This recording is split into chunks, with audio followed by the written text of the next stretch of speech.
2000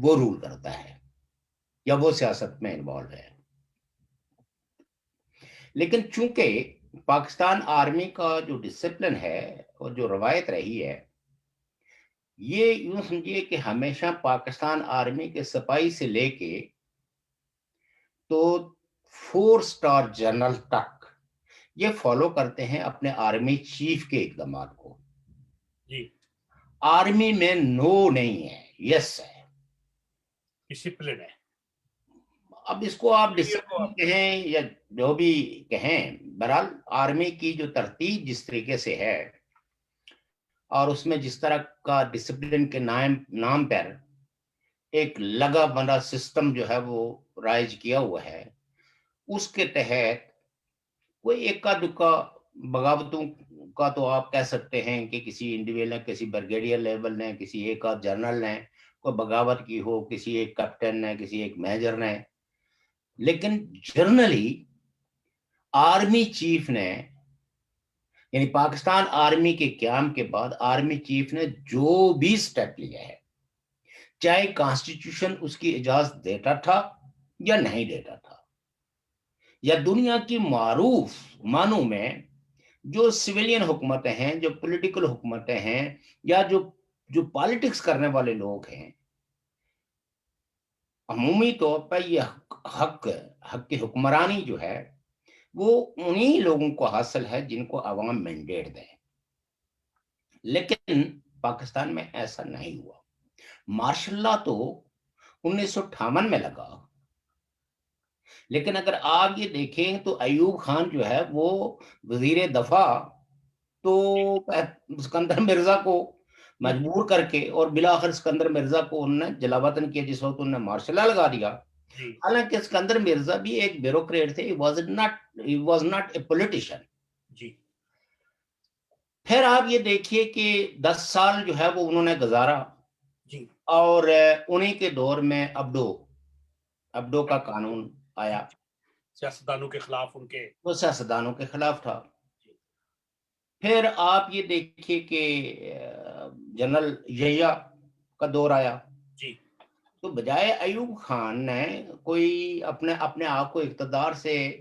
بے دخل کرتے ہوئے کوئی الیکشن کی ڈیٹ اناؤنس کی ہو، یا کوئی الیکشن کمشنر کو اختیار دیا ہو، یا کسی بیوروکریٹ کو کہا ہو کہ آپ اقتدار کو سنبھالیں اور اتنے مہینوں کے اندر الیکشن منعقد کریں، نہیں. انہوں نے پریفر کیا کہ اپنا آپ کو جب وڈرو کیا تو جنرل آغا یحییٰ خان جو اس وقت آرمی کمانڈر تھے ان کو اقتدار منتقل کیا، اور انہوں نے جو 1970 کے اندر الیکشنز کروائے، اس وقت کے اگر آپ اخبارات اٹھا کے دیکھ لیں، اس وقت کے تجزیات، یا آپ کہہ سکتے ہیں کہ سرکاری میڈیا جن فورسز کو پروموٹ اور پروجیکٹ کرتا تھا، کبھی کبھی مجھے ایسا لگتا ہے کہ جیسے ہی وہ پروپیگنڈا کم اور ان کا اپنا بلیو زیادہ ہوتا ہے. یعنی وہ ویسے نتائج دیکھنا چاہ رہے ہوتے ہیں اور اس پہ یقین کرتے ہیں کہ جو کچھ ہم کہیں گے لوگ اسی طرح عمل کریں گے. لیکن اور اس وقت بھی یہ جو الیکشنز میں پیپلز پارٹی یا عوامی لیگ یا عوامی نیشنل پارٹی کا کسی تجزیے کے اندر نہیں آ رہا تھا کہ یہ پولیٹیکل پارٹیاں الیکشنز کے اندر اتنی مثالی کامیابی حاصل کر لیں گی. اس میں مسلم لیگ، خان قیوم گریب کونسل مسلم لیگ، جماعت اسلامی اور دیگر پارٹیاں موجود تھی، پر ان 3 پارٹیوں کا نام تجزیات میں نہیں آتا تھا کہ یہ پارٹیاں الیکشن جیت جائیں گی. اور وجہ یہ تھی کہ چونکہ سرکاری کنٹرول تھا میڈیا پہ، اور سرکار جس طرح کا بلیو کرتی تھی اسی طرح کا وہ میڈیا کے ذریعے جو ہے وہ اپنا پیغام پہنچاتے تھے. ورنہ اگر ان کو گراؤنڈ ریالٹیز کا کچھ اندازہ ہوتا تو میرے خیال میں اس طرح کے تجزیات اس وقت 1970 میں نہ دیتے. اور یہاں مغربی اس وقت چونکہ پاکستان جو ہے وہ چونکہ پہلے ون یونٹ تھا، یعنی شروع میں جب پاکستان کا قیام عمل میں لایا گیا تو اس وقت تو فیڈریشن تھی اور صوبائی حکومتیں موجود تھی، صوبے تھے اپنے. لیکن بعد ازاں مارشل لا کے دور میں پھر جو ہے وہ صوبائی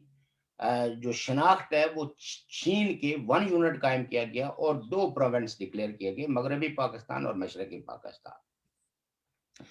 تو اگر کبھی کبھی ہم یہ کہیں کہ مغربی پاکستان میں نیومریکلی پیپلز پارٹی کی اکثریت تھی، حقیقت یہ تھی کہ پیپلز پارٹی کی اکثریت جو ہے وہ پنجاب میں تھی اور صوبے سندھ میں تھی، اور خیبر پختونخوا میں جو اس وقت صوبہ سرحد کہلاتا تھا، یہاں عوامی نیشنل پارٹی اور جمعیت العلماء اسلام کی جو ہے نا وہ اکثریت، جمعیت العلماء اسلام ولی خان عبد الولی خان کی جمعیت جو بلوچستان میں اکثریت جمعیت العلماء اسلام کی تھی، لیکن دوسرے نمبر کی پارٹی جو ہے وہاں عوامی نیشنل پارٹی تھی ہیڈڈ بائی خان عبد الولی خان. اور ان دونوں صوبوں کے اندر حکومتیں جو ہے نا بعد ازاں، جب آپ یہ کہہ سکتے ہیں کہ ایک عوامی لیگ کو اقتدار منتقل کرنے میں لے تو لاہور سے کام لیا گیا، پھر فوجی ایکشن سٹارٹ ہوا، پھر لاکھوں بنگالی جو ہے وہ بے گھر ہوئے، مارے گئے، گینگ ریپ ہوئے. تو یہ سارے کیس حمید الرحمان کمیشن رپورٹ کو اگر کوئی بھی باضمیر آدمی اس کو پڑھ لے تو ان کے چہروں کو وہ اچھے طریقے سے پہچان سکتا ہے کہ ان کے اندر کس طرح کا انسان جو ہے نا وہ بستا ہے. تو چونکہ ٹاپک وہ ہے، لیکن یہ مثالوں سے ہم ذرا تھوڑا سا آپ کے ناظرین کو سمجھانا چاہتے ہیں کہ یہ جو کچھ ٹی وی پہ بیٹھ کے یا کسی پریس کانفرنس میں آرمی کا نمائندہ، جس کو ISPR کہتے ہیں، جو ریپریزنٹیٹیو ہے آرمی کا، وہ جو کچھ کہہ رہا ہوتا ہے، دراصل ماضی کے جتنے واقعات ہیں وہ اس بیان کی تردید کرتے ہیں. پھر آپ یہ دیکھیے کہ ضیاء الحق جو ہے وہ آگے، ضیاء الحق کے بعد پھر جنرل پرویز مشرف آگے، اور آج تو خود جو حکومت ہے عمران خان صاحب کی، اس کے وزراء، عمران خان کی حکومت اور دنیا بھر کے جو ماہرین ہیں وہ یہ کہتے ہیں کہ یہ ہائبرڈ گورنمنٹ ہے. اس کا مطلب کیا ہے کہ یہ گورنمنٹ انڈیپینڈنٹ نہیں ہے، بلکہ آرمی اور یہ مل کے حکومت چلا رہے ہیں. جب ادر دین جو ریپریزنٹیٹیو،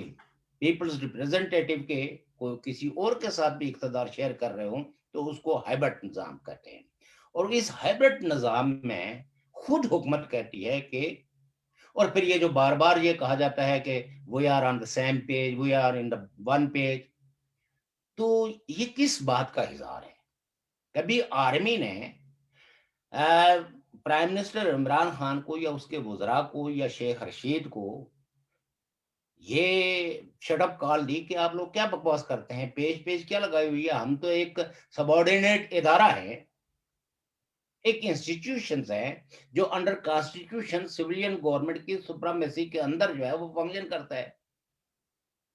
ہم کوئی پیرالل گورنمنٹ تھوڑا ہی ہیں کہ ہمیں آپ پیجوں پہ لا کے جو ہے وہ کریں. لیکن نہیں، کبھی ISPR نے کبھی اس بات کی تردید نہیں کی ہے کہ we are not on the same page, we are an institution. یہ بات تو جوڈیشری، وہ بھی ایک انسٹیٹیوشن ہے، جوڈیشری کے لیے نہیں کہی جاتی، بیوروکریسی کے لیے نہیں، سویلین بیوروکریسی کے لیے نہیں کہی جاتی. تو آرمی کے لیے، اور آپ کو پتہ ہے کہ پچھلی دفعہ جب نواز شریف صاحب کی حکومت تھی تو وہ بیچارے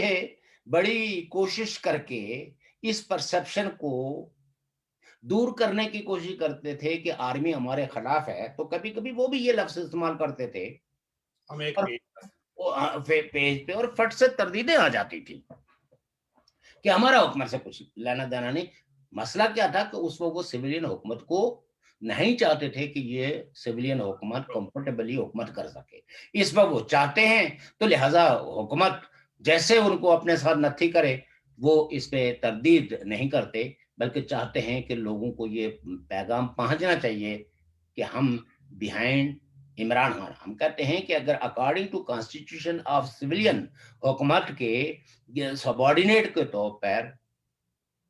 کام کریں تو یہ تو خوش آئند بات ہے، لیکن ایسا ہے نہیں. اور یہی وجہ ہے کہ عمران خان صاحب کی حکومت کو اس قدر مفلوج کر کے رکھ دیا گیا ہے کہ عوام کے لیے یہ حکومت کچھ بھی ڈیلیور نہیں کر سکتی، اور تمام جتنے بھی ادارے ہیں ان پہ ریٹائرڈ جو ہے نا وہ آرمی جنرلز کو ان کا ہیڈ بنا دیا گیا ہے۔ یہ ہے اپیزمنٹ کی پالیسی،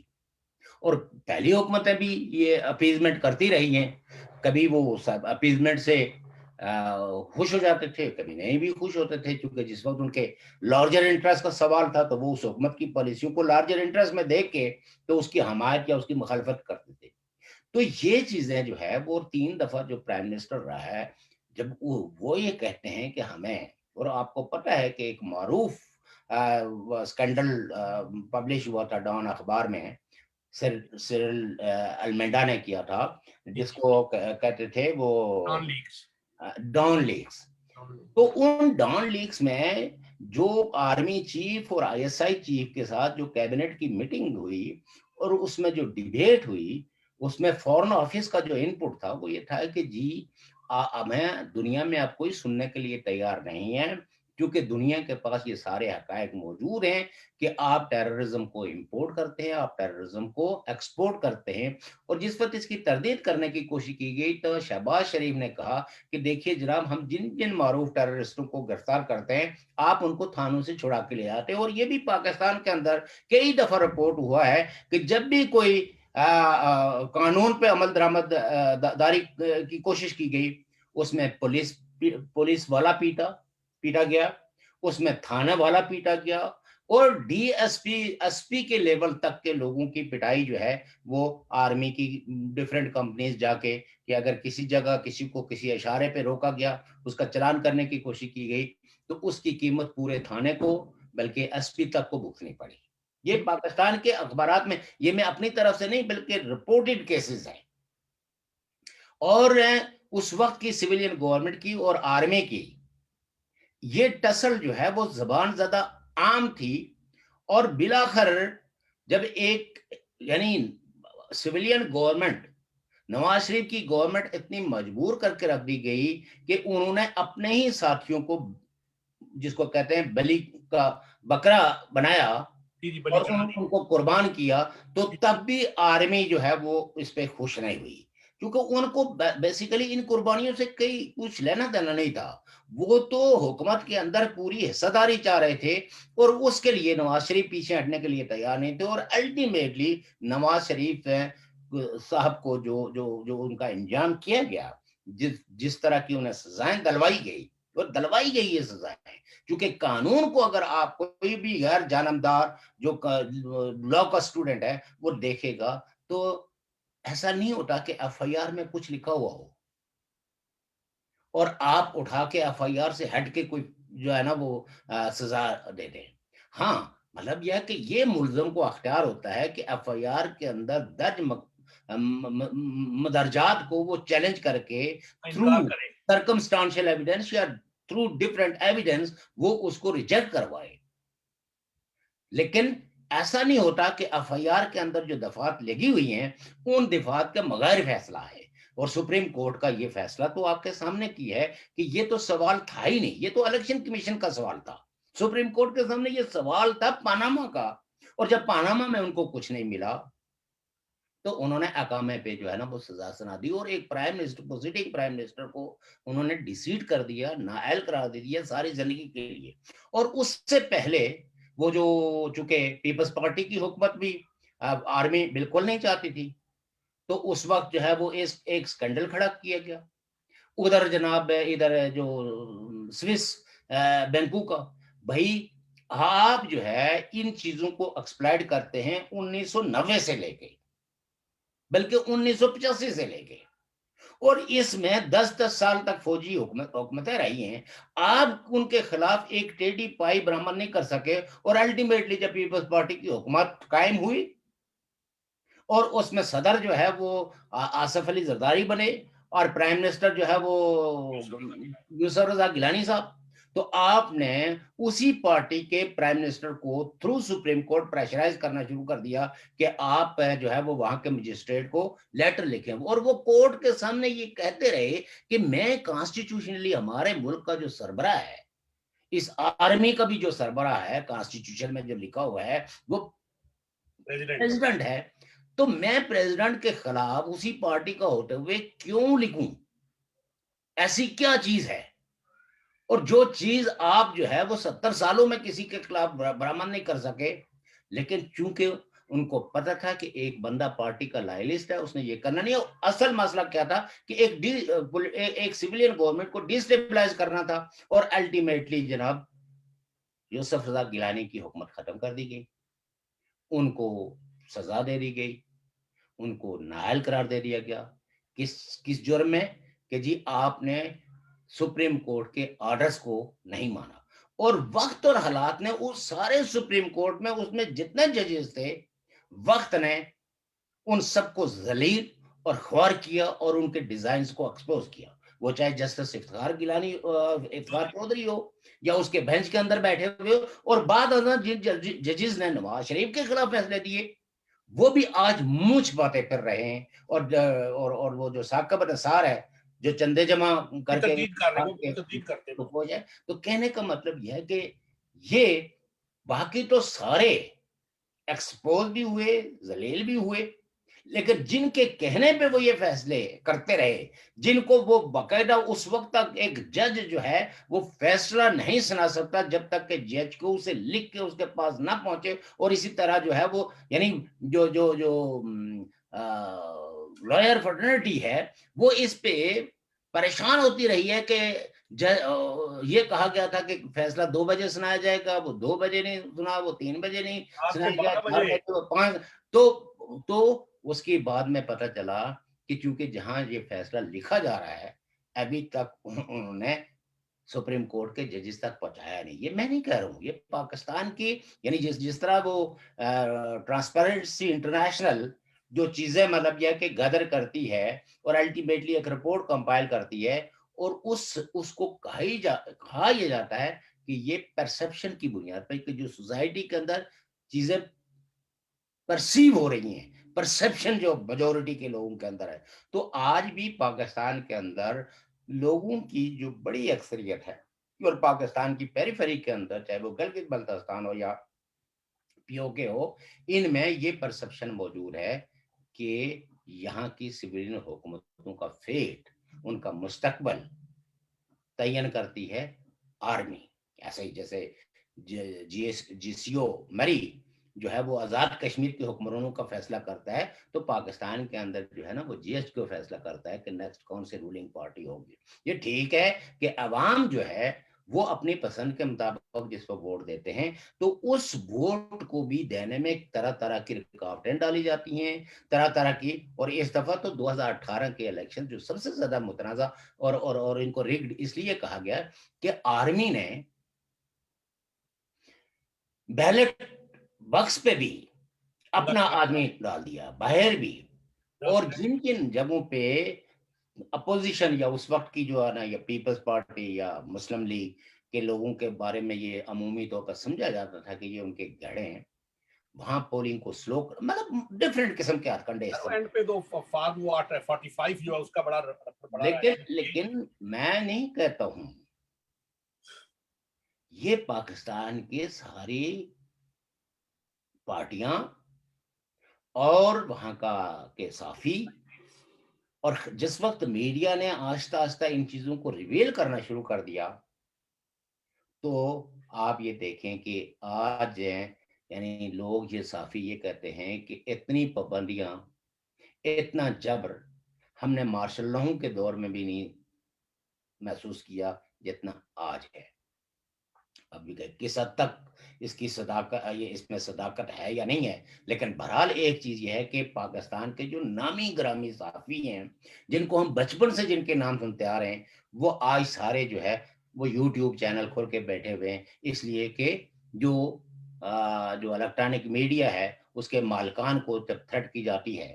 اور پچھلی دفعہ آپ نے بالکل وہ ڈاکٹر دانش کا بھی واقعہ سنایا ہے، اسی طریقے سے اور بھی بے شمار قسم کے وہ ہیں، وہ اپنے یعنی نجم سیٹھی سے لے کے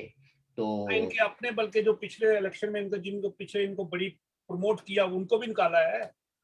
بالکل وہ سارے شاکی ہیں، اور چونکہ وہ اپنی تھوڑی سی کریڈیبلٹی بنانے کے لیے وہ چیزوں کو ایکسپوز کر رہے تھے، تو یہ بھی نہیں ان کو برداشت ہوا۔ تو کہنے کا مطلب یہ ہے کہ آئی ایس پی آر نے جو بھی بیان دیا ہے اس کو تو خیر اوٹ رائٹلی پی ڈی ایم کی جو لیڈرشپ ہے اس نے اس کو ریجیکٹ کیا، اور ان کو وہ ریجیکٹ نہ بھی کرتے تو تبھی وہ کسی ایک نے بڑا اچھی بات کی، اس نے کہا ہاں سپاہی تو سیاست میں حصہ نہیں لیتا، اور سپاہی کو سیاست میں گھسیٹا بھی نہیں جانا چاہیے، جو سیاست میں حصہ لیتے ہیں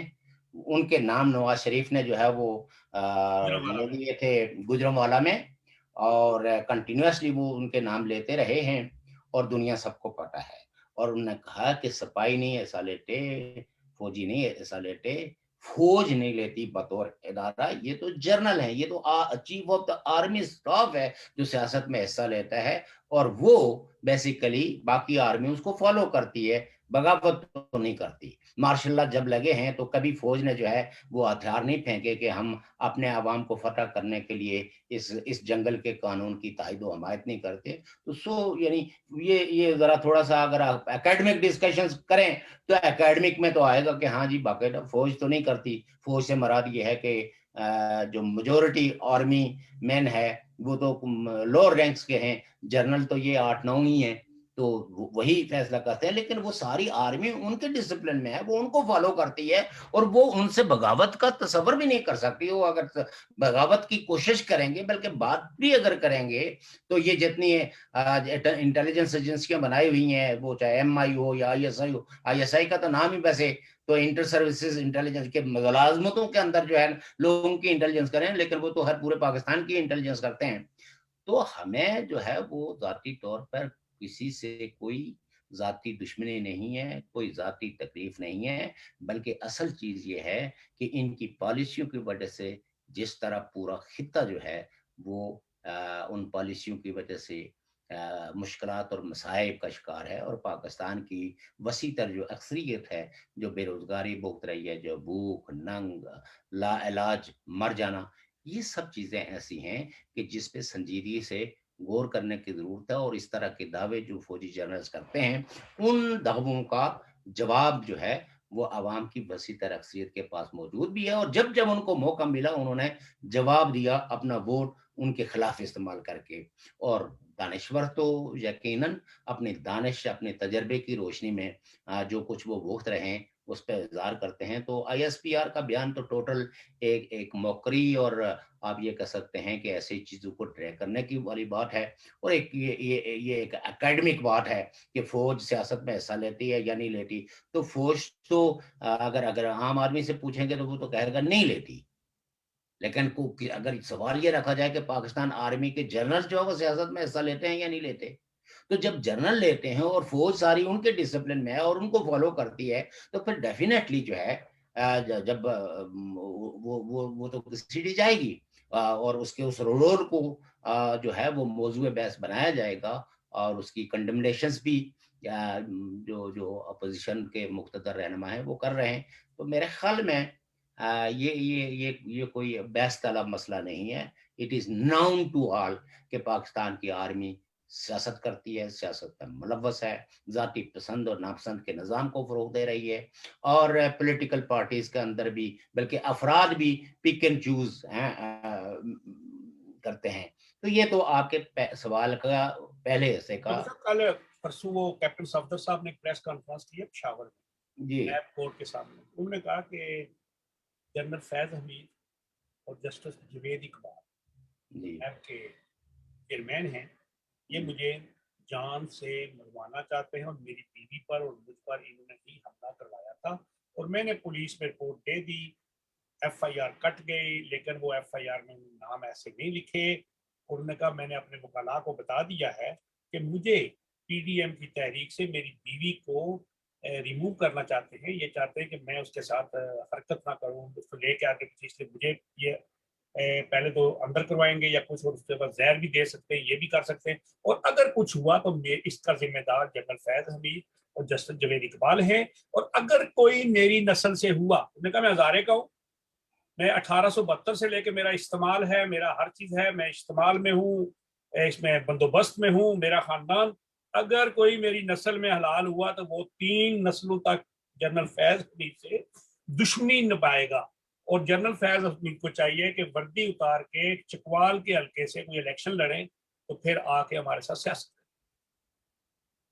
بڑا خطرناک بات کہی ہے انہوں نے کہ جی اگر ذاتی دشمنیاں آ گئی پھر تو یہ سول وار کی طرف بات جا رہی ہے. آپ نے پچھلے پروگرام میں کہا تھا، عرض کی ہے، فرمایا تھا کہ شاید یہ پاکستان کے اندر سول وار کی طرف لوگ جا رہے ہیں. دیکھیں بات یہ ہے کہ آنیسٹلی میں تو کیپٹن صفدر کی باتوں کو زیادہ سیریسلی لیتا نہیں ہوں، چونکہ ماضی میں بھی وہ جو کچھ باتیں کرتے رہے ہیں اسمبلی کے فلور پہ بھی، تو ایک طرف تو وہ جو ہے جو شخص اسمبلی کے فلور پہ اس شخص کو گلوریفائی کرے جس نے قانون کو اپنے ہاتھ میں لیا ہو، تو میں اس آدمی کی کسی بات کو تو مطلب یہ ہے کہ کوئی ویٹ دینے کے لیے تیار نہیں ہوں. البتہ محترمہ جو ہے وہ مریم صاحبہ جو ہے وہ ایک رول پلے کر رہی ہیں، بہت بڑا رول پلے کر رہی ہیں، اور عوام کے جو ہے وہ پاپولر سینٹیمنٹ ان کو ریپرزینٹ کر رہی ہے. تو وہ تو ان کی سیکورٹی یا ان کو محفوظ بنانے، ویسے تو ہر شہری کا یہ حق حاصل ہے انکلوڈنگ کیپٹن صفدر، لیکن کیپٹن صفدر صاحب نے جو بانگیاں اسمبلی کے فلورز پہ ماری ہوئی ہیں، تو مجھے آج بھی جو ہے نا وہ کہیں آپ یہ کہہ سکتے ہیں کہ آپ نے اپنے آپ کو ریلیونٹ ہونے کے لیے یا اپنی اہمیت اجاگر کرنے کے لیے کچھ اس طرح کی بات کی ہوگی، ورنہ کیپٹن صفدر ہو یا نہ ہو، مجھے نہیں لگتا کہ پاکستان کی سیاست کے اندر اس کا کوئی رول اتنا مقتدر ہے کہ اس کو مارنا ٹھہر گیا. وہ اپنی بیگم صاحبہ کے ساتھ جو ہے وہ جاتے ہیں، تو وہ اگر نہیں بھی جاتے تو تب بھی وہ تو شی از اے پبلک فگر، وہ عوام کی لیڈر ہیں، وہ مسلم لیگ نون کی نائب صدر ہیں. تو ان کو تو بطور بیوی کے شوہر کی تو ضرورت ہوتی ہے، اور شوہر کو بطور شوہر بیوی کی ضرورت ہوتی ہے، لیکن مجھے نہیں لگتا کہ محترمہ مریم نواز صاحبہ کو سیاست کے اندر کوئی کیپٹن صفدر کی اتنی ضرورت ہے. ہاں ان کے اگر ان کی زندگی کو کوئی خطرہ ہے تو اس پہ تو میں سمجھتا ہوں کہ سپریم کورٹ کو سوموٹو لے کے تو اداروں کو بلانا چاہیے اور ان سے بھی پوچھنا چاہیے کہ آپ کے پاس اس کے کیا ثبوت ہے. باقی یہ تو کوئی اتنی میں نہیں سمجھتا ہوں کہ کوئی سیریس نیچر کی بات ہے. یہ فوجی چاہے حاضر سروس ہوں یا ریٹائرڈ ہوں، یہ پھر بھی وفاداری انہی کے ساتھ کرتے ہیں. اور آپ دیکھیں، اور یہ کبھی بھی جو لا کی جو سپریمیسی ہے اس کو مانتے نہیں ہے، رول آف لا کو. اور یہی وجہ ہے کہ انہوں نے اسمبلی کے اندر کھڑے ہو کے وہ جو قادری صاحب تھے جنہوں نے سٹنگ گورنر کو جو ہے وہ قتل کیا تھا، تو ان کے زندہ باد کے نعرے لگاتے تھے، اور مطلب یہ ہے کہ اپنے آپ کو ان کا فالوور. تو اس سے تو میں سمجھتا ہوں کہ مسلم لیگ کو کافی امبیرسمنٹ ہوئی تھی انٹرنیشنل فورم پہ، اور مسلم لیگ کی کریڈنشلز پہ لوگوں نے سیریسلی سوچنا شروع کر دیا تھا کہ مسلم لیگ پاکستان کے اندر جو ہے وہ رول آف لا چاہتی ہے، یا ایسے قاتلوں کو اور ایسے لوگوں کو جو قانون اپنے ہاتھ میں لے کے تو بلاسفیمی کے نام پر قتل و غارت گری کرنا چاہتے ہیں ان کو سپورٹ کرتی ہے. تو یہ میری تو یہی آ رہا ہے ان کے بارے میں. اور تو لہٰذا ان کے اس الزام کی تو تحقیقات اداروں کو کرنے چاہیے، اور انہوں نے بڑی بات کی ہے جو ہے نا. اور باقی جو چیلنج ہے وہ چیلنج اپنی جگہ موجود ہے. اب یہ ان کو پتہ نہیں ہے کہ وہ چکوال سے الیکشن لڑنے کے لیے نہیں، وہ تو کور کمانڈر بننے جا رہے ہیں لاہور کے، اور لاہور کے کور کمانڈر وردی اتارے اور پھر آئے ایسے. وہ وردی اتار کے تو وردی اتار کے جس آدمی کو سب سے زیادہ زوم تھا وہ تھا پرویز مشرف کو، کہ میں کوئی عوام کے اندر بہت پاپولر ہوں، اور بہت سارے سروے مینپولیٹڈ سروے بھی ہوتے تھے. لیکن جس وقت وہ دبئی سے جو ہے نا وہ کراچی پہنچے، اور کراچی میں ایم کیو ایم کے ساتھ ہے ان کی کافی رشتہ داریاں بھی تھی، اور انہوں نے اپنے دور میں ایم کیو ایم کو کافی نوازا بھی تھا. تو جب پہنچے تو 200 آدمی جو ہے نا وہ نہیں ایئرپورٹ پہ اپنے استقبال کے لیے اکٹھے کر سکتے. تو یہ جنرلوں کو ایسی کوئی گوش فہمی نہیں ہوتی, اور اسی لیے جو ہے وہ جب ان کو اقتدار ملتا ہے یا یہ جس بھی پاور, جب ان کو پاور انجوائے کرنا ہوتا ہے تو اس کو فل انجوائے کرتے ہیں کہ ان کو پتا ہوتا ہے کہ ہم نے کبھی عوام کے سامنے نہیں جانا ہے جو ہمیں جواب دہ بنائے. تو جواب دہی کا احساس جو ہے وہ ان کو صرف ہمیشہ اپنے سینئرز کا ہوتا ہے, جونیئرز کے سامنے بھی وہ جواب دہ نہیں ہوتے. تو یہ ایک میکنزم ایسا ہے جس میکنزم کی وجہ سے یہ ساری برائیاں جنم لیتی ہیں. اور پاکستان میں انفارچونیٹلی جوڈیشری بہت کمزور ہے, انڈیپینڈنٹ نہیں ہے, اور ججز جو ہے وہ باہر کا پریشر قبول کرتے ہیں. اور اب تو وکلا نے بھی جو ہے وہ اپنے ہاتھ میں قانون کو اس طرح کے لے لیا کہ نہیں کل لیکن کل میں سن رہا اسلام تھا آباد میں کہ جو جی مفتی اثر صاحب نے من اللہ جن کو نسبتاً یہ سمجھا جاتا ہے, نسبتاً ریلیٹیولی کہ وہ ہی از انڈیپینڈنٹ جج, چیف جسٹس آف اسلام آباد ہائی کورٹ, تو ان کے کورٹ کے اندر جس طرح کی ادم بازی کی گئی, جس طرح کی جو ہے وہ اچھل کود کی گئی, اور لیکن عدالت اور ان کو ٹائم سے پکڑا گیا, اور تمام گملوں کو وہ آج انہوں نے کہا ہے کہ میں حیران ہوں کہ یہ پڑھے لکھے لوگ ہیں اور ان کو یہ نہیں پتا کہ ان گملوں کا کوئی قصور نہیں ہے. تو بہرحال اینی ہو, وہ ایک لمبی بات ہے. دو سابق جو اپنا کامران مرتضیٰ صاحب سابق سپریم کورٹ سے بار صدر تھے, اور جناب لطیف افریدی صاحب نے بڑی مذمت کی ہے. انہوں نے کہا یہ بہت, ہم بالکل اس چیز کی مذمت کرتے ہیں, اور یہ چند لوگ ہیں جن نے ایسے کیا ہے, یہ اس کی انکوائری ہونی چاہیے, ان کے اوپر مقدمے بننے چاہیے, ان میں عدالت کا جو تشخ ہے, جو اس کا عزت و احترام ہے, اس کو نقصان پہنچایا ہے. انہوں نے جڈیشری کو نہیں, پورے جسٹس کے جو سسٹم ہے اس کے منہ پہ دبا لگایا. یہ کل انہوں نے ایک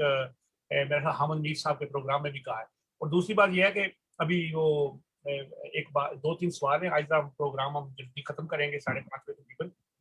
وہ اس لیے کہ ایک تو فارمل فنڈنگ میں 4 نئے لوگ ان کے آگے ہیں سامنے, ایک چپراسی, آفس بوائے, ایک کمپیوٹر آپریٹر, ایک اکاؤنٹنٹ, اور ایک وہ ریسیپشن ہوتا ہے جو ایسے تھے. تو ان لوگوں کے اکاؤنٹ میں پیسے آئے تھے, اور وہ پیسے آگے کدھر گئے وہ نہیں پتہ لگ رہا. تو اکبر ایس صاحب نے بھی اس پہ بھی, بابر صاحب نے بھی الیکشن, اور الیکشن کمیشن نے پی ٹی آئی کے ایک ایم این اے کو میرا خیال ہے بابا سخت وارننگ دی ہے, اور نظر تو یہ آ رہا ہے کہ وہ گھر جا رہے ہیں. کراچی سے فیصل واڈا ہے, ان کی ڈبل نیشنلٹی, ڈبل نیشنلٹی پہ بات ہے ان کی. اور اس کے بعد سر بات کریں گے, وہ ہمارے اپنے احباب سارے ہم سے پوچھتے جی کشمیر کے بارے میں بات کیا کریں. تو میں نے ایک دوست سے انہوں نے لکھا جی کہ آپ ادھر کی بات کرتے ہیں ادھر کی نہیں کرتے. میں نے کہا یار ہم رہتے ادھر ہیں تو پہلے اپنے گھر کے اندر منجی تھلے ڈانگ پھیر لویے, پھر آگے چلتے ہیں, دوسرے کے گھر میں بعد میں جا کے دخل اندازی کریں گے. تو یہ جو ہماری آزاد کشمیر کے اندر جو موجودہ ہے یہاں پہ سیاست آپ دیکھ رہے ہیں, ابھی الیکشن بھی آنے والے ہیں 22 مئی میں. تو جماعتوں کے اتحاد بن رہے ہیں, لوگ جڑ در شامل ہو رہے ہیں, کوئی جا رہے ہیں کچھ آ رہے ہیں. اور کل ہماری ایک آزاد کشمیر کی بہو محترمہ نورین ظفر, غازی ملت سردار ابراہیم صاحب کی جو بہو تھی, وہ فوت ہو گئی ہے کل. نورین ظفر نام تھا ان کا, she was a member national assembly, وفاق سے آئی ہوئی تھی, وہ پی ٹی آئی کی تھی, اور یہ میرے خیال بیسیکلی پشاور سے تعلق رکھتی تھی. تو یہ فوت ہو گئی ہیں. ہمیں بحیثیت کشمیری,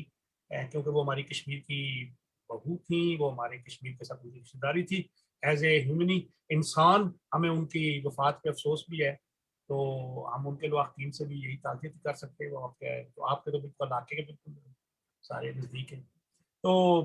اگلی بات یہ کرنی ہے کہ یہ کس طرف جا آپ دیکھ رہے ہیں آزاد کشمیر کی سیاست کا اگلا کیا یہ دڑا دڑ کام ہو رہا ہے. اور وزیر اعظم صاحب کہہ دیتے ہیں جی میں آخری وزیر اعظم ہوں, اگر آخری ہے تو پھر آگے الیکشن کس لیے ہوں گے, اگر الیکشن ہوں گے تو پھر آئے گا کون, اور اگر آئے گا کون تو وہ کیا کریں گے, کیا مسئلہ ہوگا اس کا.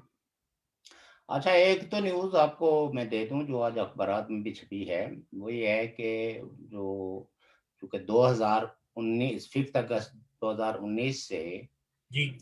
جو ریاست جموں کشمیر کا وہ حصہ جو بھارت کے زیر انتظام یا قبضے میں ہے, جی وہاں جو ہے وہ انٹرنیٹ سروس جو ہے وہ معطل کر دی گئی تھی.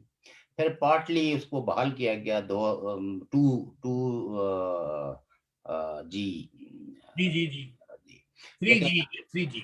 اب یہ ہے کہ فل فلیج مطلب یہ ہے کہ پوری ریاست کے اس حصے کے اندر جو بھارت کے زیر انتظام ہے اس میں جو ہے وہ انٹرنیٹ سروسز بحال کر دی گئی ہیں with full speed like 4G اور 5G تک. یہ آج جو ہے وہ گورنمنٹ کل گورنمنٹ نے نوٹیفیکیشن جاری کر دیا ہے. دوسری بات یہ ہے کہ ریاست جموں کشمیر کے حوالے سے جو بائیڈن انتظامیہ ہے انہوں نے ان کا نمائندہ ہے انہوں نے ایک بریفنگ دیتے ہوئے یہ کہا کہ بائیڈن انتظامیہ کے لیے ریاست جموں کشمیر کے کسی حصے کے اندر بھی ہیومن رائٹس وائلیشن ٹوٹلی ان ایکسیپٹیبل ہے اور ہندوستان اور پاکستان کی دونوں حکومتوں کو خبردار کیا گیا ہے کہ انسانی حقوق کے تحفظ کے لیے ایک فوری طور پر اقدامات کیے جائیں اور جو بارڈرز پہ جو ٹینشنز ہے اور یہ جو کراس فائرنگ سے جو لوگوں کی زندگی اجیرن ہوئی ہے اس کو فوری طور پر بند کیا جائے اور یہ جو ہے وہ مذاکرات کریں اور مذاکرات کے ذریعے جو ہے وہ اس مسئلے کو وہ حل کی طرف جائے. یہ تو جو بائیڈن کی جو ہیں مسٹر زید تارر ان کا نام ہے اور وہ اسپوکس پرسن ہیں فورن آفس کے انہوں نے یہ اسٹیٹمنٹ دی ہے. باقی جو جہاں تک آپ نے الیکشنز کے حوالے سے بات کی ہے دیکھیں آزاد کشمیر کے اندر ایک سرونٹ مینٹلٹی پریویل کرتی ہے. پاکستان کے اندر تک کچھ سرونٹ فیملیز تھی جو کالونیل ایئر کے اندر یعنی سامراجیت کے دور کے اندر وہ فیملیز جو ہے وہ کالونیل انٹرسٹ سرو کرتے تھے ان کے کہنے پہ اور ان کی اس کی بجاوری کے لیے وہ افرادی قوت بھی مہیا کرتے تھے اور جو کوئی باغی ہوتا تھا اس کا سر کچلنے کے لیے بھی اپنے فوج جو ہے نا ان کا. تو آزاد کشمیر کا جو قیام عمل میں لایا گیا ہے یہ کوئی آپ یہ کہہ سکتے ہیں کہ اب اس کو بھی 72-71 سال ہوئے ہیں تو یہاں تو ابتدا ہی پاکستان نے اپنے مرضی کے لوگ مسلط کیے ہیں. سردار محمد ابراہیم خان صاحب جو ہے وہ چاہے وہ ادروائز کچھ بھی ہوں لیکن آزاد کشمیر کے صدر تو جو ہے نا وہ پاکستان نے منتخب کیا تھا اس وقت وہ لوگوں کے ووٹ سے نہیں آئے تھے اور پھر یہ سلسلہ جاری رہا اور آپ یہ کہہ سکتے ہیں کہ 1962-63 میں جب بنیادی جمہوریت پاکستان میں جمہوریتوں کے نظام سے بحال لایا گیا ایوب خان نے تو اس وقت کیش خورشید مرحوم کو جو ہے وہ آزاد کشمیر کا صدر بھی بنایا گیا کیونکہ اس میں اسٹیٹ کاؤنسلرز جو ہے وہ صدر بناتے تھے. تو اس کی بھی ایک ڈیفرنٹ داستان ہے کہ کس طرح وزارت امور کشمیر نے جو ہے وہ اسٹیٹ کاؤنسلرز کو مینیج کیا اور وہی لوگ جنہوں نے ووٹ دیا تھا پھر کیش خورشید محروم کے جب اختلافات ہوئے تو ان کو کس طرح نو کانفیڈنس کر کے تو پھر کثرت صدارت سے دلائی کیمپ میں منتقل کیا. اور سردار ابراہیم صاحب کے ساتھ بھی یہی ہوا کہ 1950 میں ان کو اقتدار سے بے دخل کر کے پھر ان پہ آزاد کشمیر میں داخلے پہ پابندی پھر ان کے خلاف غداری کا مقدمہ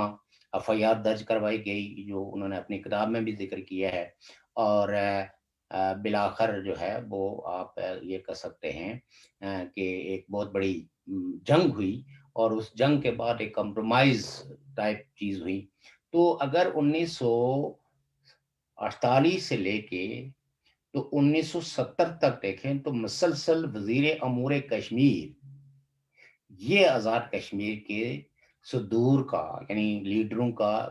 تعین کرتا تھا پک اینڈ چوز کرتا تھا کہ کس کو اس دفعہ بنانا ہے. تو کئی لوگ جو ہے وہ 3 مہینے بھی صدر رہے ہیں کوئی 2 مہینے رہے ہیں اور اس میں سردار ابراہیم صاحب سے لے کے تو آپ یہ کہہ سکتے ہیں کہ کوئی ایک بھی خان عبدالحمید خان تک یہ سب لوگ وزیر امور کشمیر کے منتخب کیے ہوئے تھے. اور چودھری غلام عباس وہ ہسٹری ہم اس وقت نہیں بیان کریں گے کہ مسلم کانفرنس کو کس طرح امپاور کیا گیا. تو نتیجہ یہ ہے کہ آزاد کشمیر کے لوگوں کو سدھایا گیا ہے مختلف طریقوں سے ہتھکنڈوں سے اور ان کو یہ باور کرایا گیا ہے کہ اسلام آباد کی مرضی اور منشا کے خلاف آپ نے ووٹ نہیں دینا ہے. یہاں اگر کوئی آدمی پاکستان کے اندر کتنا بھی ان پاپولر ہو چاہے وہ آمر ہو چاہے وہ لوگوں کے ووٹ سے منتخب کیا ہو، اس کو آپ نے فالو کرنا ہے. تو اس کو کہتے ہیں سروینٹ مینٹلٹی، ٹو سرو ادرس. تو آزاد کشمیر میں تحریکیں تو موجود ہیں، انڈیپینڈنس کی تحریک بھی موجود ہے، پاکستان کے خلاف لوگوں کے سویل گریونسز بھی موجود ہیں، لیکن چونکہ وہ ووٹ لینے اور دینے کا ایک مخصوص قسم کا میکانزم ہے، اس میں چند ایک ایسی جو قوانین ہیں ان کا سہارا لے کے تو آپ یہ کہہ سکتے ہیں کہ کوئی انڈیپینڈنٹ مائنڈ کا آدمی جو ہے وہ الیکشن کو پارٹیسپیٹ ہی نہیں کر سکتا. اور جب آپ ان شرائط پہ الیکشن میں حصہ لیتے ہیں تو پھر لوگ یہ دیکھتے ہیں کہ کون سا شخص، کون سی پارٹی ہمارے لیے کوئی بہتر پیکج دے سکتی ہے. تو یہی وجہ ہے کہ جس وقت پاکستان میں پیپلز پارٹی ہوتی ہے تو آزاد کشمیر میں پیپلز پارٹی،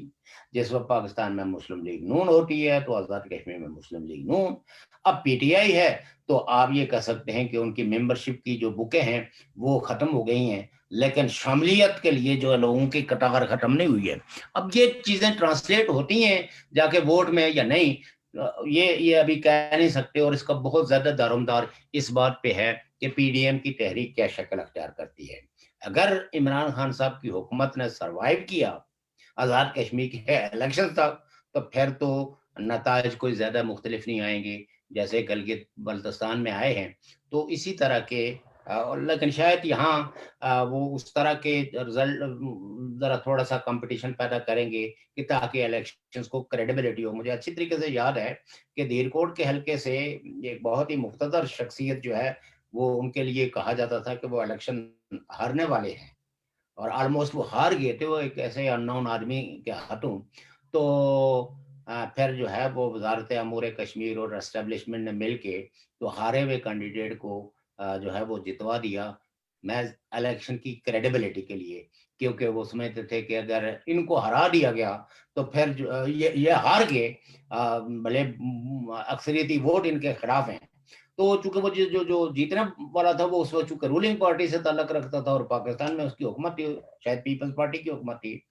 تو کہنے کا مطلب یہ ہے کہ سردار قیوم صاحب ہوں یا سردار ابراہیم صاحب ہوں یا جتنے بھی بڑے بڑے نام آزاد کشمیر کی سیاست میں گنے جاتے ہیں، ان کی اپنی لوکل انتخابات اور اس میں جیتنے کا دارومدار بھی پاکستان کی اسٹیبلشمنٹ پہ ہوتا ہے، جس کو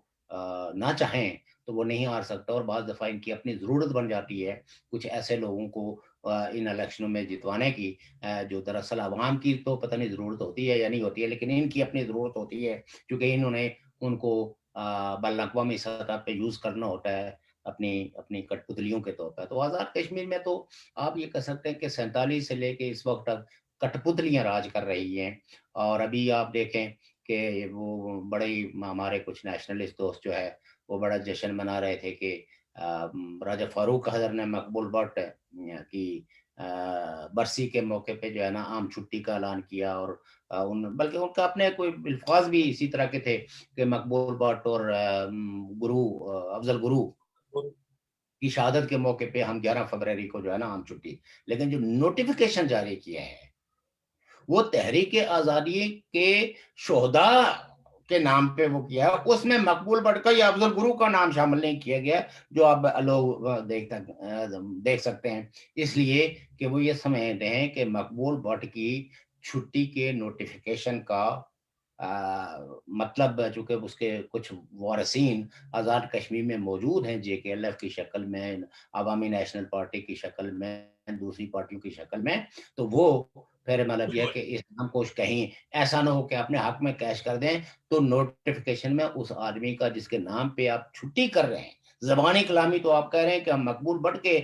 نام کی چھٹی کر رہے ہیں، لیکن آپ نوٹیفیکیشن کے اندر مقبول بٹ نہیں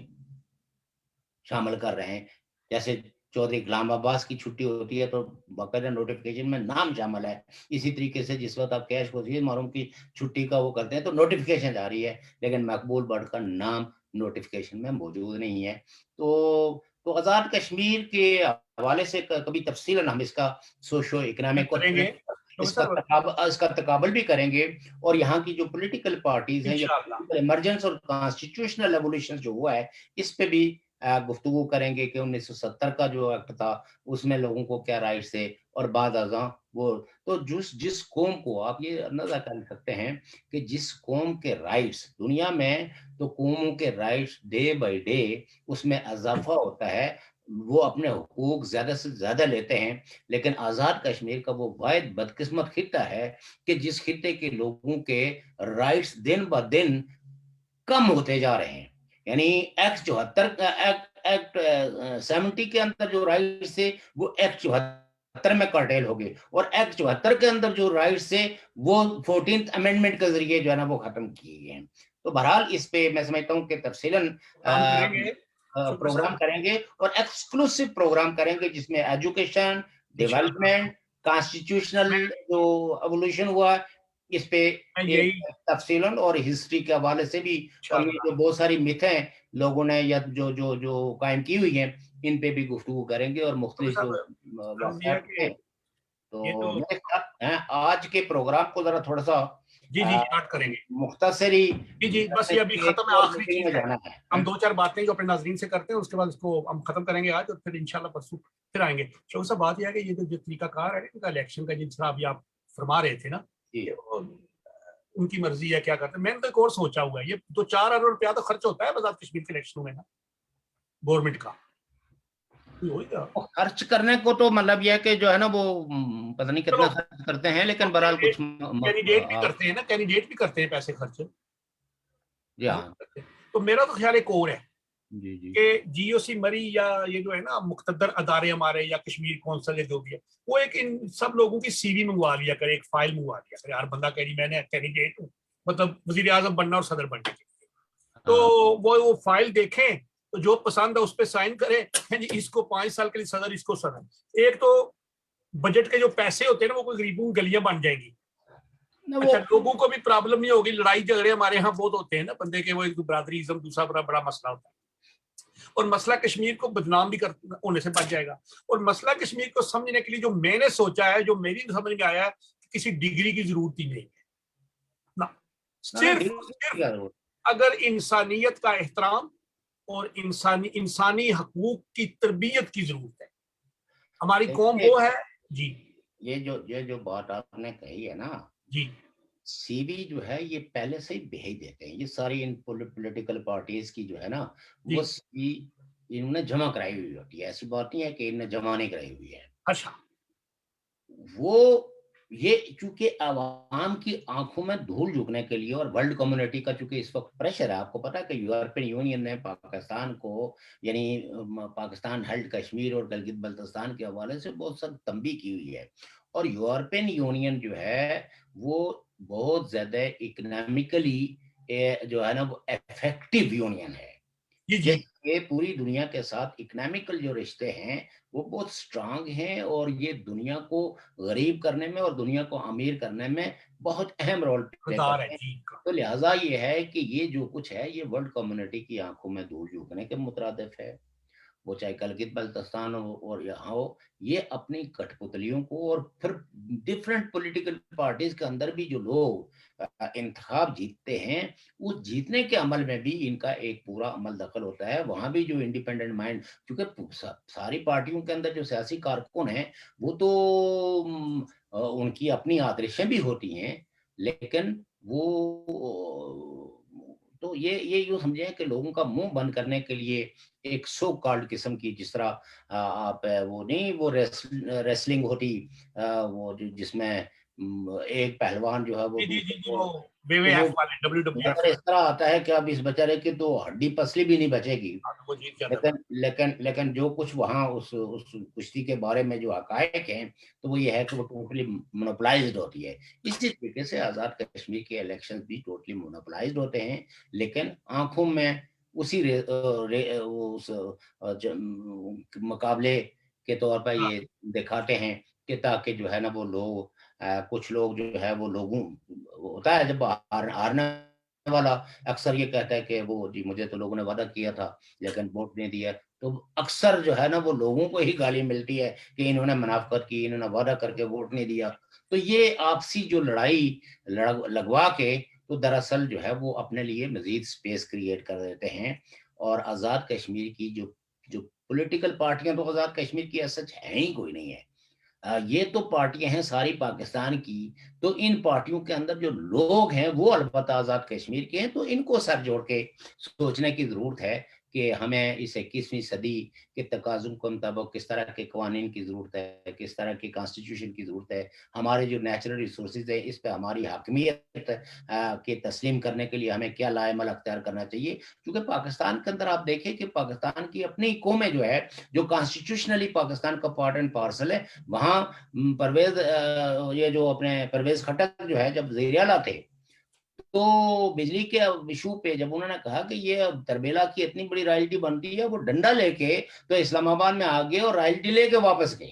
اسی طریقے سے آپ یہ دیکھیں کہ جو بلوچستان کے لوگوں کو وہ چاہے وہ مسلم لیگ میں ہو، وہ پی ٹی آئی میں ہو، لیکن بلوچستان کی سوورنٹی پہ، بلوچستان کے لوگوں کے جو رائٹس ہیں اس پہ، بلوچستان کے اندر جو نیچرل ریسورسز ہیں اس پہ پارٹیوں کے اندر جو ہے نا وہ بہت کم اختلاف ہے. اور ابھی آپ نے دیکھا ہوگا کہ کریمہ بلوچ ہے جو بیسیکلی ایک آزاد بلوچستان کا خواب جو ہے وہ دیکھتی تھی، اس کے لیے اس نے اسٹرگل کی. جب ان کا جو ہے وہ مرڈر ہوا اور ان کی ڈیڈ باڈی گئی تو اسمبلی کے نیشنل اسمبلی کے اندر بھی اور بلوچستان اسمبلی کے اندر بھی حکومتی بنچوں سے اور اپوزیشن بنچوں سے ایکولی اس کو خراج عقیدت پیش کیا گیا. اور یہ زندہ قوموں کی نشانیاں ہوتی ہیں کہ وہ اپنی سیاسی مخالفت یا نظری مخالفت کے اندر جو ہے وہ اس قدر گر نہیں جاتے کہ مرنے والے کو بھی جو ہے نا وہ سلاتے سنائیں. تو بہرحال یہ ہے کہ ہمیں اپنا قومی کردار جو ہے وہ اوپر تھوڑا سا اس کو بلند کرنے کے لیے دور اندیشی اور سنجیدگی کا مظاہرہ کرنے کی ضرورت ہے. اور آزاد کشمیر کے رہنے والوں کو چاہے وہ کسی بھی پولیٹیکل پارٹی میں ہیں ان کو بہرحال سوچنا ہے کہ ان کے فیصلوں کے نتیجے میں، ان کے کردار کے نتیجے میں قوم یا تو آسانیاں قوم کو ملیں گی یا قوم کے لیے راستے اور زیادہ پرپیچ اور مشکل ہو جائیں گے. اور اگر ان کے نیچرل ریسورسز کی پلنڈرنگ اسی طرح رہی اور آنے پانے جو ہے وہ اور طاقت کے بنیاد پہ جو ہے وہ چیزیں ان کے ہاتھ سے چھین لی گئی تو میں سمجھتا ہوں کہ کل پچھتانے کے بجائے آج غور کرنے شوکت صاحب انشاءاللہ ہم اگلا پروگرام، میرا خیال ہے کہ ہم آزاد کشمیر کے داخلی اور یہ معاملات جو ان کو بلکہ زیر بحث لائیں گے اور ہمارے ناظرین بھی اس چیز کے انتظار میں ہیں. میرے خیال میں اگلا پروگرام نہیں، اس کے لیے ذرا تھوڑا سا جو ہے نا وہ ایک تیاری کر کے چونکہ کچھ ڈیٹا بھی اکٹھا کریں گے ایجوکیشن کے حوالے سے، ڈیولپمنٹ کے حوالے سے، نیچرل ریسورسز کے حوالے سے. تو ایک ہے اچھا، یعنی یہ نہیں کہ میں مطلب یہ ہے کہ میں کو تعزیتی ریفرنس بھی کرنا چاہتا تھا جناب دیو سیٹھی، کرشن دیو سیٹھی صاحب کے اوپر، امجد شاہسوار پہ، افضل سلیریہ پہ، لیکن وہ کچھ میرے کچھ ذاتی صحت کے معاملات تھے، لہٰذا اس لیے میں تھوڑا سا دیر سے، لیکن انشاءاللہ ہم اگلے ہفتوں میں کریں گے. تو شوکت صاحب آج کا پروگرام ہم اسی پہ ختم کرتے ہیں. میں اپنے قوم، اپنی کشمیر کے جو اپنی قوم ہے، عوام ہے، ان کی خدمت میں اتنا عرض کرنا چاہتا ہوں کہ میرے بھائیوں، ہمیں متحد ہونا چاہیے.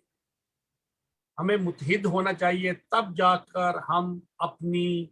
تشخص کو برقرار رکھ سکیں گے. آپ کسی بھی سیاسی جماعت میں ہوں، کہیں بھی ہوں، لیکن آپ کے اندر کشمیریت ہونی چاہیے اور اس سیاسی جماعت کے ساتھ رابطہ کریں جو کشمیریت پہ بات کرتی ہو. جس بندے نے اپنے گھر کی بات نہیں کرنی، اپنے ماں باپ کا نام نہیں لینے دینا، تو اس کو کیا دوسروں کے ماں باپ پہ تو ہم لوگ نہیں کر سکتے. یہ تو ہمارا قرآن مذہب میں بھی کہتا ہے، قرآن بھی کہتا ہے اور اللہ کا رسول بھی کہتا ہے کہ تمہیں قبیلوں میں، اللہ کہتا ہے قبیلوں میں بانٹا گیا، یہ کیا، آگے کیا. پھر آگے کہا کہ جو بندہ اپنے باپ اور ماں کی کسی اور کی نسبت کرے گا وہ بھی گناہگار ہے. تو لہٰذا میں آج کا پروگرام اسی بات ختم کرتا ہوں. اگلا پروگرام انشاءاللہ مزید پھر ہم حاضر ہوں گے شوکت کشمیری صاحب کے ساتھ داخلی، حاضری اور علاقائی مسائل پہ. میں آپ سے اجازت چاہتا ہوں اور آپ کی طرف سے اور اپنی طرف سے جناب شوکت کشمیری صاحب کا شکریہ ادا کرتا ہوں اور اللہ حافظ کہتا ہوں. تھینک یو جناب. اللہ حافظ.